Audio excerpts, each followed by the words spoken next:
Assalamualaikum adamlar. Biz kışaydım dönüşü kalmadan son çıkışından son ben Goz'un ödüne iyi veren hatımşı. Orta diline dönüşü tercüme edemeden var. Mağına anlayacak. Kim düşünmeyen olsa. Yani İngiliz diline de veriyen hem bana da eğer göçür varacak değilseniz habraşıyan yanladı. Ne edip tapman onu. Seredimine giriyanız. Yani yok korkuyu. Seredimine adresini strakada.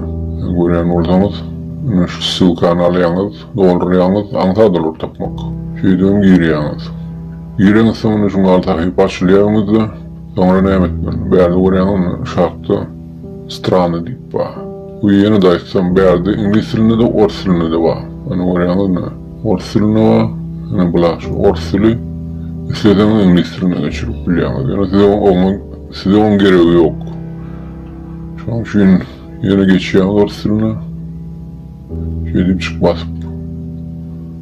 Ondan giriyan yerine yurtlar diyen, strana diyen. Şu an giriyanız spokojno. Hemen tapayın diyorsanız göllek vermez yer kendini şu T harfine basıyorsunuz. Türkmenistan oldu. Girdiniz. Yani de Türkmenistan. Şeydim ona çıkıyorsunuz. Yani de şu Türkmenistan'ın sahipası çıkıyorsunuz. Sahipanın nişanına koruyan ortamda adres var, kontaktlar var. Şu tayda Voz'un ilçisinin представителinin kontaktları. Onda da Karlovska doktor Paulina Marianna diyorlar.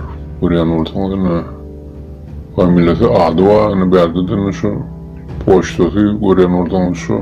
Yonki akademiden yani yerleşen şu. Bu da ne telefonu koruyan ortamda. Yok korku şu telefonu, kontaktın telefonu. Türkmenistan'ın içindeki ilişkilerimiz için kim canlı şu an diyecek oldu informasyası. Bu da poçta. Yani bu poçta Voz'un poçtası. Ben şu takip geldim yadamda. Kim istese daşır yurttan poçta yazıyanı.